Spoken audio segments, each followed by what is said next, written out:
کے نبی صلی اللہ علیہ وسلم دا جسم مبارک اس طرح چار پائی دے اوپر پیا ہویا وے اور ایک یمنی چادر دے نال ٹکیا ہویا وے.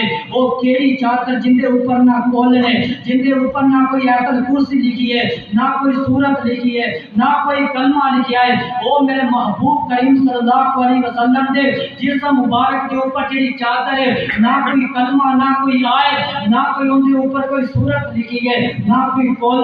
میرے پیارے بھائیو، اس کائنات کے اندر وہ ایسا پاک جسم، ایسی پاک ہستی اس کائنات کے اندر نہ آئی ہے نہ ہونی ہے. میرے پیارے بھائیو، وہ پاک جسم کے اوپر، اس پاک ہستی کے اوپر صحابہ کرام نے کچھ بھی نہیں اس چادر کے اوپر لکھا کہ جڑی چادر میرے محبوب کریم صلی اللہ علیہ وسلم نے پاک جسم کے اوپر ڈالی ہوئی ہے.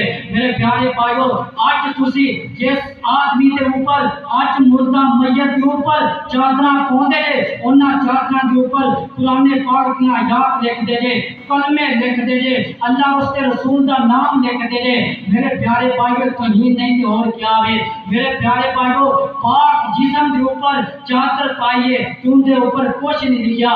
آج تو اس آدمی کے اوپر چادر پونا ہے کہ جن نے ساری زندگی اپنے رب دیاں نافرمانیاں کیتیاں، جن نے ساری زندگی اللہ کے نال شرک کیتا، جن نے ساری زندگی بڑی بدعت کے اوپر چڑھ کے اپنی زندگی بسر کیتی، جن نے ساری زندگی مسجد کا منہ نہیں دیکھا. ایسے انسان کے اوپر کل شریف آیات، پرانی آیات، سورتاں لے کے چادراں پوندے جے. میرے پیارے بھائیو، حضرت ابو بکر صدیق رضی اللہ عنہ اوندے نے چادر اٹھاوندے نے میرے محبوب کریم صلی اللہ علیہ وسلم دے چہرے پیشانی تو بوسہ لیندے نے اور فرماندے نے، اے